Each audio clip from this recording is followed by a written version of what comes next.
Si eres fan de Severance, debes conocer que existen dos libros que expanden el contenido de la serie, porque ambos son completamente canon.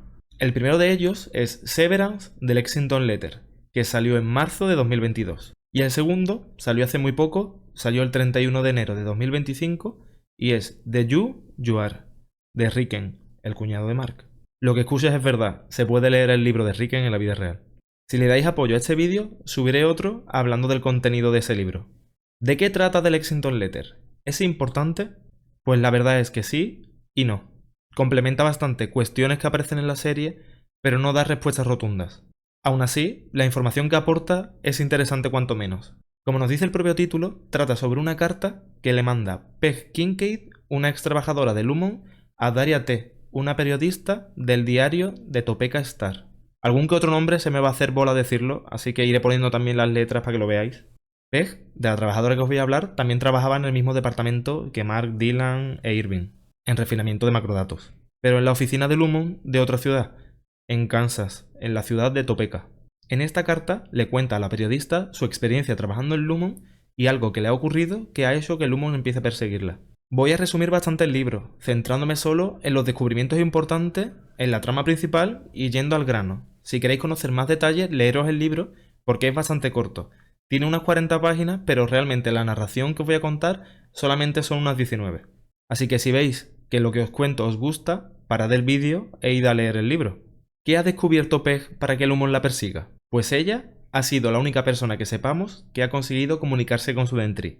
Bueno, quitando a Irving si consideramos lo de las pinturas, comunicarse. Bueno, la cuestión es que Peg, un día, mientras subía por el ascensor, terminando su jornada laboral, descubrió que en su bolsillo tenía una nota que había escrito Peggy Kay, su Dentry. ¿Cómo es posible? Pues es posible porque la nota está escrita en un lenguaje inventado, en una lengua que ella y su hermana, cuando eran pequeñas, habían inventado. Y por eso el detector de códigos no detecta esta nota.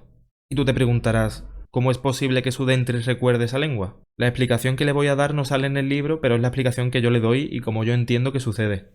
Como es una lengua, no se trata realmente de un recuerdo, entonces el chip de separación no puede eliminarlo porque no es un recuerdo en sí.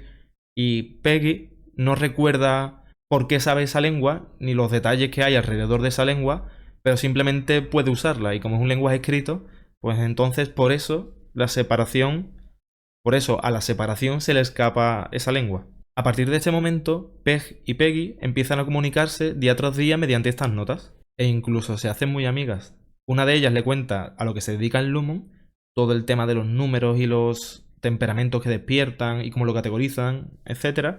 Y la otra le cuenta su vida, lo que ha vivido fuera y lo que hay en el mundo real. Se llevan unos meses comunicándose hasta que llega el momento en que las pillan.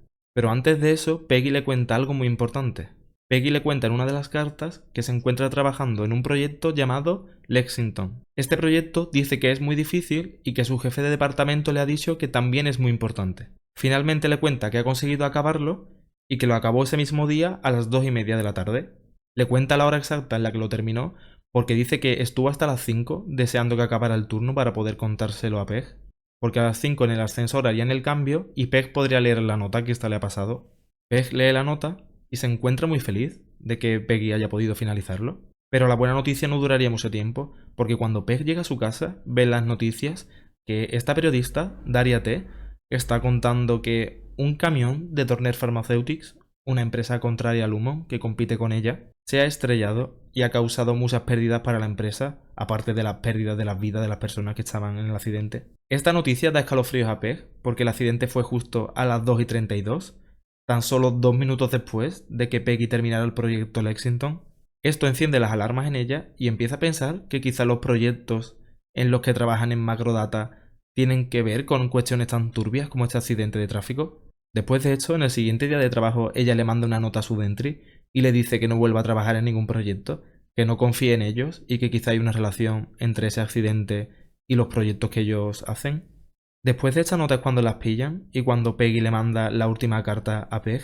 En esta le dice que cree que tiene razón y que el Lumon están mintiendo y que seguro traman algo turbio. Que tenga mucho cuidado, que huya, porque a partir de ese momento la van a perseguir. Y aparte le dice que muchas gracias, que esa pequeña relación de amistad que han mantenido ha sido la mejor parte de su existencia. Y con esa última carta le da también un manual en el que le explican a los Dentris cómo trabajar en el refinamiento de datos. Todo esto que he dicho se lo cuenta Pej a Daria en la carta, junto con una copia de este manual.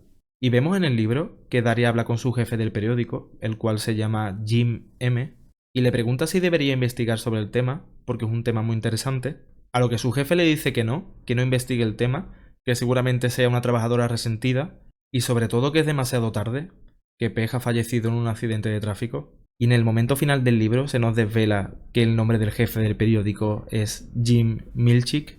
Dicho esto, para terminar el vídeo, voy a hacer un breve comentario sobre estos descubrimientos. Lo primero que quiero decir es que después de este capítulo 7 de la segunda temporada, ya sabemos más o menos lo que hacen el Lumon con los proyectos. Y bueno, podría ser verdad que existiera algún tipo de relación entre el accidente del camión de Dorner Pharmaceutics con el proyecto Lexington, pero ahora mismo, después de haber visto lo que vimos de Gemma y las salas, no sé muy bien cómo encajarlo. O quizá no tiene nada que ver, porque quiero recalcar que lo que vemos en el libro es la opinión de Pej. No sabemos 100% que lo que ella opina sea cierto. Y desgraciadamente tampoco nos cuentan muchos datos, porque nos lo cuentan desde el punto de vista de Pej y no el de Peggy, que hubiera sido mucho más interesante. Otro detalle que nos queda clarísimo es que Lumon utiliza los accidentes de tráfico para falsear las muertes de las personas.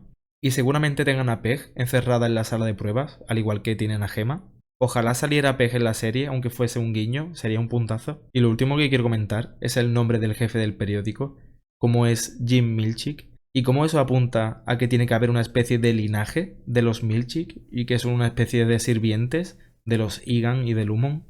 Al igual que también creo que ocurre lo mismo con los Cobell y que seguramente Cobell también pertenezca a un linaje que sigue a los Egans. Y bueno, por aquí voy a dejar el vídeo. Dejadme un comentario qué os ha parecido estos descubrimientos y qué os ha parecido este vídeo. Dadle un like para apoyar este tipo de contenido y que haga un vídeo siguiente sobre el libro de Riken. Un abrazo, me despido y hasta luego.